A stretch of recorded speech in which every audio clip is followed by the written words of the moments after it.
problema de la inseguridad ciudadana es una prioridad para todos y así lo ha entendido el gobierno porque ha insistido en obtener estas facultades legislativas que le permitan dar un paquete que quizá, esperamos, sirva para luchar mejor contra la delincuencia. ¿Qué se está viviendo en nuestra ciudad? ¿Cómo está la situación? ¿Y qué nos plantea el gobierno? Todo eso lo desarrolla René Gastelumendi en el siguiente reportaje.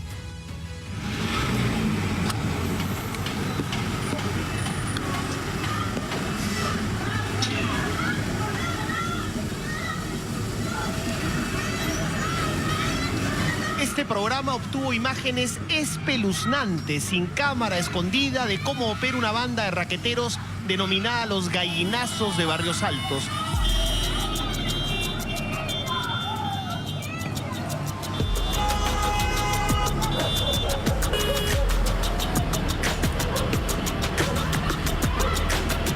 Pasada la hora del almuerzo, este grupo de malandros liderados por el veloz Piqui afina la vista como cazadores para buscar a sus víctimas.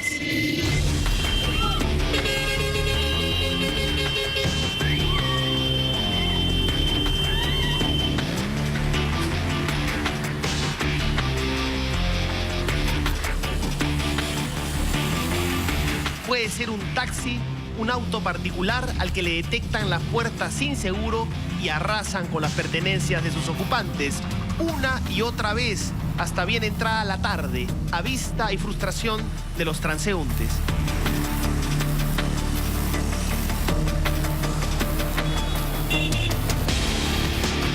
Luego de acumular el botín, ingresan al callejón, suben a la azotea y se reparten la mercadería robada o bien la esconden en rincones secretos.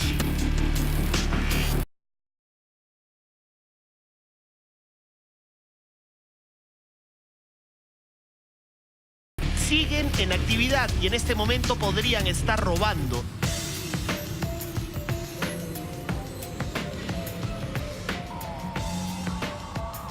Ellos solo un botón que las cámaras de Cuarto Poder han captado con toda su crudeza, como para que no nos olvidemos del tema.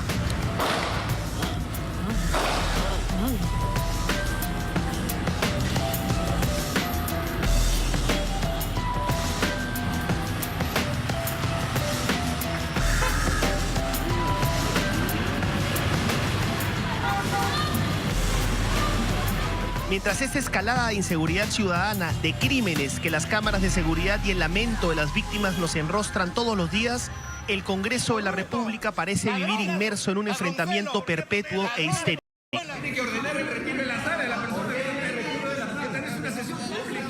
Esta semana no fue la excepción y la inesperada presencia de un congresista suspendido llamado Heriberto Benítez agitó aún más las aguas políticas mientras que toda la ciudadanía clama por mejoras urgentes en seguridad ciudadana. Finalmente, la sensatez llegó y el Parlamento le concedió al Ejecutivo facultades legislativas por 90 días en este impostergable tema. En este informe le explicaremos cuáles son las propuestas del Ministerio del Interior para luchar contra lo que más preocupa a la ciudadanía. No se trata de partir de 0 a 100.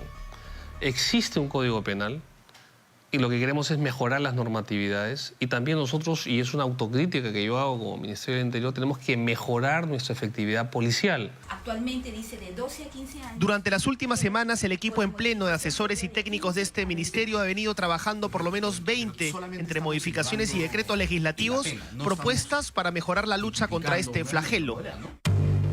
La primera de ellas se refiere al denominado apagón telefónico y ataca directamente el creciente delito de extorsión en construcción civil a particulares y hasta colegios, modalidad que se ejecuta a partir de líneas de teléfonos celulares con dueños inubicables, desde las cárceles o de cualquier parte.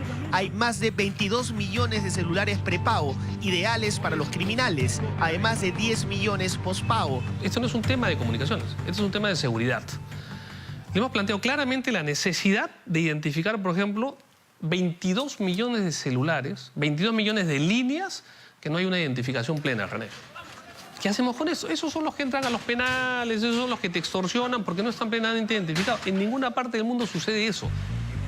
Desde el pasado 6 de junio ya no se puede sacar un celular prepago sin presentar documento de identidad. Pero, ¿en qué consiste el apagón telefónico que se viene? El apagón telefónico va a ocurrir después de pasar por varias etapas. El ciudadano que ha comprado un teléfono regularmente, que no se preocupe. Nadie va a intervenir, nadie va a cortarle su servicio telefónico. El que ha comprado una línea de manera irregular, ese ciudadano sí debe preocuparse. Porque esa línea o se va a suspender y si él ratifica que es el dueño y que él se hace responsable por esa línea se mantendrá. Pero si no existe un ciudadano que asuma la responsabilidad por las mismas, van a ser cortadas en determinado momento. Pero ¿cómo se va a ejecutar esta revolucionaria medida frente a las extorsiones que implica la esperada colaboración de las 4 corporaciones de telefonía que operan en el país y que vinieron repartiendo a diestra y siniestra líneas telefónicas, muchas de las cuales, sobran los ejemplos, fueron a parar a delincuentes? Estado y empresa privada están juntos en esto, ya era hora. Todos van a ser verificados, ¿eh? Los pre y los post. Los post ya sabemos quiénes son, pero aún así van a ser verificados. Esa lista de 32 millones de líneas, los operadores la van a pasar a OCIPTEL. OCIPTEL, que es el organismo regulador, una vez recibidas esas listas, las va a pasar a la RENIEC.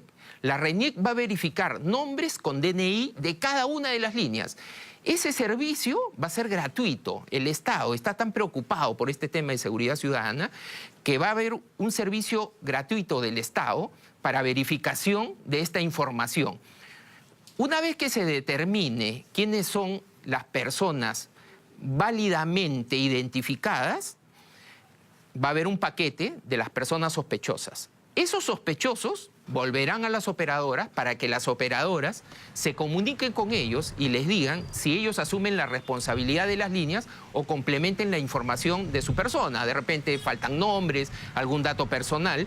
Una vez que estén bien identificados y ellos asuman la responsabilidad de cada línea, pues mantendrán esas líneas. Si nadie asume la responsabilidad de las líneas, van a mandar mensajes a esas líneas, las operadoras, y diciéndole, oiga, tiene tanto plazo para regularizar, quien sea el dueño. Si nadie aparece, en su momento van a ser cortadas. Ese es el apagón de las líneas irregulares. Por favor, no va a haber apagón de líneas regulares, que no se preocupen. Y si hay que modificar una ley, la modificaremos. Ya hemos hablado con Transportes y Comunicaciones, con OCIPTEL, con RENIEC, todos estamos de acuerdo. ¿Ha garantizado el apagón telefónico? Esperemos que antes de fin de año lo podamos hacer. ¿Antes de diciembre, tal vez? Yo estoy con la esperanza, luego en la conversación, que antes de diciembre podamos tener un apagón telefónico, que va a ser el primer paso. El otro gran problema es el sicariato. Desde hace un tiempo, casi todos los días, vemos como alguien muere ejecutado, ya sea por ajustes de cuentas o venganzas, en lugares públicos, aterrando a la ciudadanía. Pues bien, este delito se va a independizar del homicidio calificado y va a tener la denominación propia que no tenía en el Código Penal, y de 20 años va a pasar a cadena perpetua como pena. Vamos a crear una figura autónoma, separarlo del homicidio. ¿Para qué? Para que el ciudadano sepa y conozca que hay una figura delictiva para esos actos en especial. Entonces, ese es parte de la política criminal. Decirle al ciudadano, oiga, ese acto tiene una sanción diferenciada. El principal agravante en este delito, el del sicariato, es si un ciudadano adulto contrata a un menor de edad para encargarle un asesinato. El caso más célebre, el del trujillano, Gringallo. El mensaje de prevención al ciudadano y al jovencito que gana un dinero prestándose como sicario, el mensaje va a ser el siguiente: vamos a aumentar las penas de manera tal que si un ciudadano contrata a un menor de edad y lo usa como sicario, va a ser sancionado ese ciudadano mayor de edad a cadena perpetua. Por ahora no se legislará la posibilidad de relativizar las penas a los sicarios menores de edad y a los que tienen entre 18 y 21 años, pero el tema va a ser puesto sobre el tapete, dado que los jóvenes dentro de ese rango de edad que implica penas benignas son un codiciado segmento para ser utilizado por los criminales. Estamos hablando que en la realidad nuestra tenemos sicarios menores de edad y el Código del Niño Adolescente no es suficiente para sancionar adecuadamente esa nueva modalidad. Veremos qué formas hay, pero planteemos la discusión. Otra importante medida es contrarrestar la increíble dificultad que tiene la policía ante una denuncia de extorsión. por no poder contar con la información que una operadora de telefonía puede dar respecto a la ubicación del criminal. Se viene la geolocalización. Actualmente, la policía, si alguien nos extorsiona, por ejemplo, nos llama a nuestro celular, la policía no tiene mecanismos ni legales ni operativos para ver en dónde está ubicado ese extorsionador. Entonces, lo que se está tratando es de proponer una norma para que la policía, cuando sea la flagrancia delictiva, pueda pedir a las operadoras en dónde está ubicado la ubicación. No estamos pidiendo el contenido, la interceptación de telecomunicaciones. Solamente no está ubicado el aparato, el extorsionador. Lo que pasa actualmente con esto es insólito. Ubicar a un delincuente puede demorar hasta un mes, permiso del juez de por medio. Por eso es que se necesita un marco legal que nos saque del absurdo de no poder aprovechar la tecnología de las empresas telefónicas. Y como está protegido por todo lo que es la reserva de las comunicaciones, la confidencialidad, hay que hacer un proceso ante el fiscal al juez, y se demora muchísimo tiempo. Y mientras tanto, ya tenemos víctimas. Entonces, las ciudadanos van a un policía, piden protección policial para que pueda, pero la policía no puede hacer. Está maniatada, no tiene los instrumentos. Porque ¿cómo reaccionan los operadores de telefonía cuando la policía les pide, por favor, ayúdame, en este momento? No existe un marco legal que permita a la policía solicitar a los operadores de telecomunicaciones en dónde está ubicado el teléfono que se está extorsionando. ¿En qué se amparan los operadores? Lo que pasa es que esto está garantizado por la confidencialidad de las comunicaciones que establece la Constitución.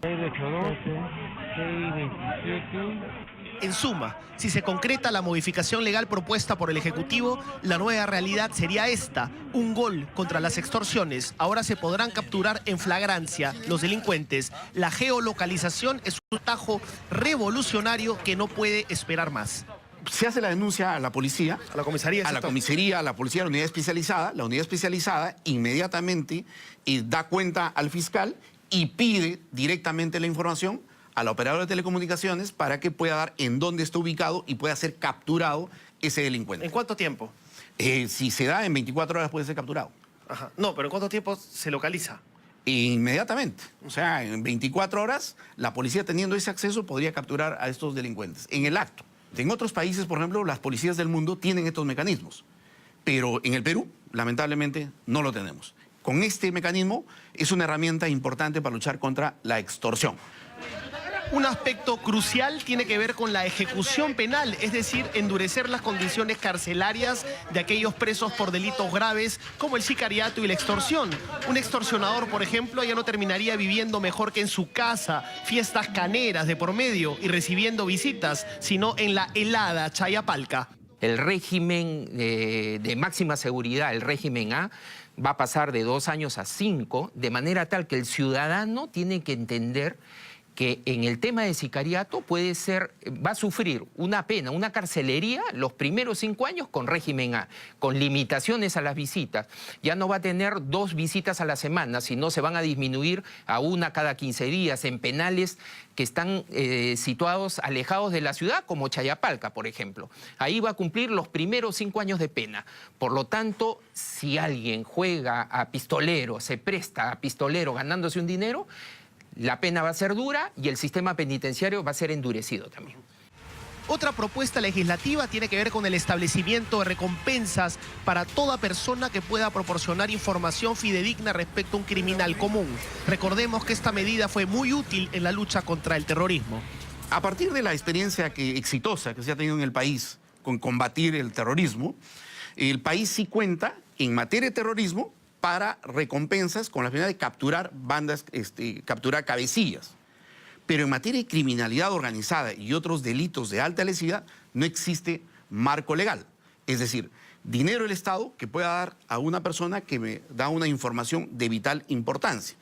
Entonces se está presentando un proyecto de ley para que otorgar una herramienta más a la policía para poder luchar contra la criminalidad organizada, otorgando recompensa a aquellos ciudadanos colaboradores que den información valiosa para capturar a bandas criminales.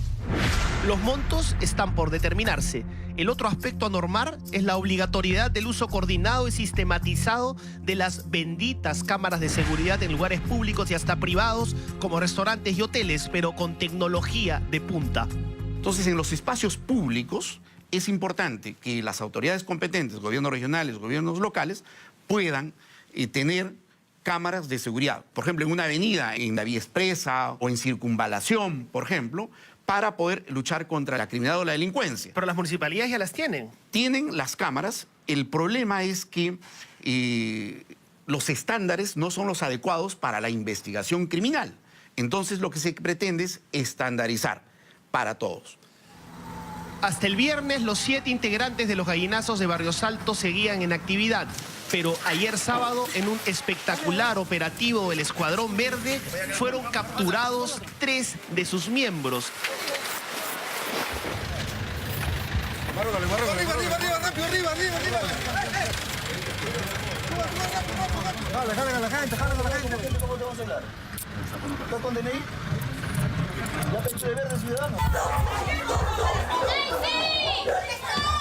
Y en su guarida se encontró pertenencias como billeteras, celulares y carteras y hasta documentos de las desafortunadas víctimas.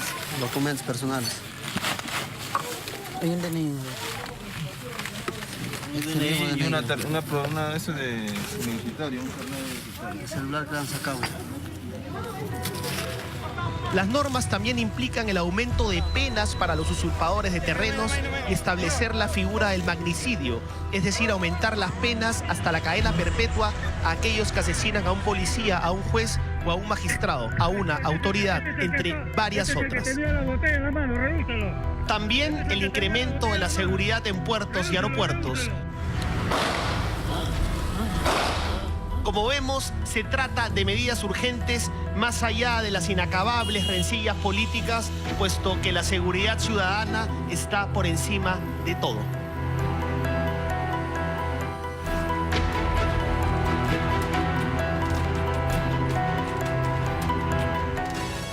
Bueno, importante que se den estas facultades legislativas al Ejecutivo. Hay una iniciativa del actual ministro del Interior de tomar estas medidas que parece pueden mejorar el trato a estos delincuentes para que realmente se sienta un efecto en la inseguridad que hay en nuestras calles. Ahora vemos el caso de estos gallinazos.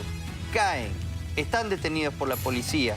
Hay videos que prueban que están cometiendo flagrante delito. No vaya a ser que de aquí a una semana o 2 tengamos que dar la lamentable noticia que algún juez o algún fiscal no ha querido, por alguna razón que no conocemos, procesarlos. Eso es un problema que también tenemos que contemplar. Es un problema que además es lo que va a determinar el éxito de las medidas, porque en realidad leyes hay muchas y leyes siempre pueden ser mejoradas, pero mientras no se aplique la ley y mientras las personas no sepan que la ley se va a aplicar con dureza, con frialdad, para todos, no, pues entonces no le van a tener ningún miedo a la ley. Lo que se necesita es cumplir la ley. Claro que sí, pero los jueces y los fiscales tienen que estar del lado de los ciudadanos, no del lado de los delincuentes. Regresamos con más en Cuarto Poder.